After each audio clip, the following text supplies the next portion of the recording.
ay balalarım. Verin sesime ay balalarım.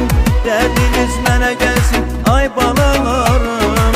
Sizsiz ne dermanım ne elacım var. Oğlum kızım size ihtiyacım var. Siz mənə tanrıdan ay balalarım. Verin sesime ay balalarım.